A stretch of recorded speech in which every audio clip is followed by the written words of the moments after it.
Well, Merry Christmas and welcome to the season of stress. I know this is supposed to be a children's message, but there is stress ever since the first Christmas. Today we have stress of decorating, of buying presents, of paying for the presents. And I know that even you kids, you have your own stress. The stress of making friends, of what classes you're going to be into. As you get older, it's what college you'll go to. We all have to deal with stress. And there's been stress since the very first Christmas. And I'm going to tell you a story about one person's stress.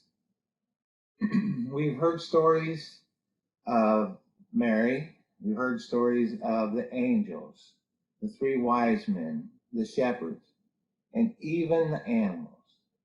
But for me, the most important person that dealt with the stress is Joseph, probably the most famous stepfather in all of history. So he learned his trade. He was a carpenter, and he learned his trade basically from his father. And I think from reading the Bible that his childhood had a little bit of stress for it. We know that he didn't grow up in the town that he was living. Also, he was a young man. He was probably just starting his carpentry business. Probably a little bit successful. And what happens? You get married, you have a family, you build a house.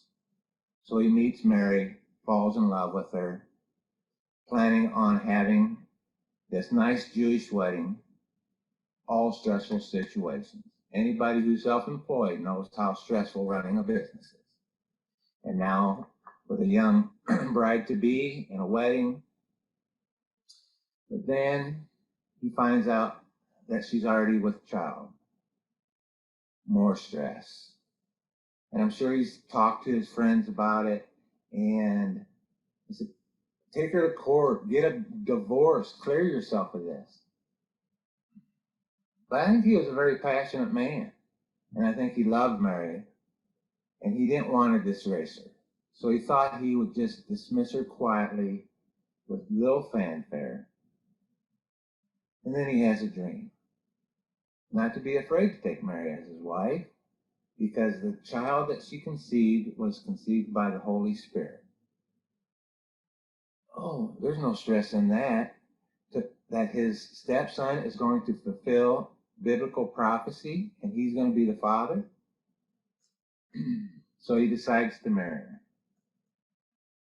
But then there's a census, and he has to take Mary and himself to go to his hometown. No stress in that, taking a pregnant woman on the back of a donkey. So they decide to stop for a night. So they're knocking on some inns, and there's no room. So can you imagine the stress that he felt coming out of that hotel, going back to the donkey, and having to tell Mary that there's no room, that she's going to have her baby in a barn? There's no stress in that. In fact, that was probably the perfect beginning for the birth of Jesus in the most humble setting. But Joseph handled it all with flying colors. And so Mary has her baby. They're settling in for the night. And who comes knocking on the door? These shepherds that want to come see the baby Jesus. There's wise men travel around throughout the country, and they want to stop and see Jesus. All these people Joseph doesn't know. Finally get everything calmed down, and he finds out that the king is killing all the babies, all the male babies under 1 year of age.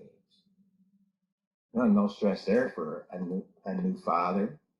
So he decides to take his family to Egypt.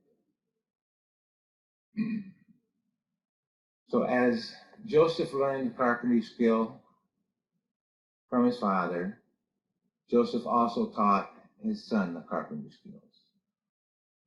But he also taught him things that I believe Jesus used in his ministry. The things that Joseph did weren't for for self-glorification. They were to protect his family, the people who he loved the most in all of this world. He, I believe, was the first servant leader that taught his son.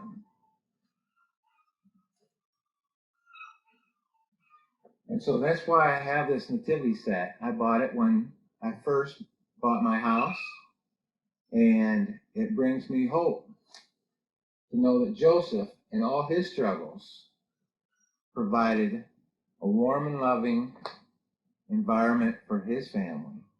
And hopefully I can be blessed to do the same for mine. Thank you, and have a Merry Christmas.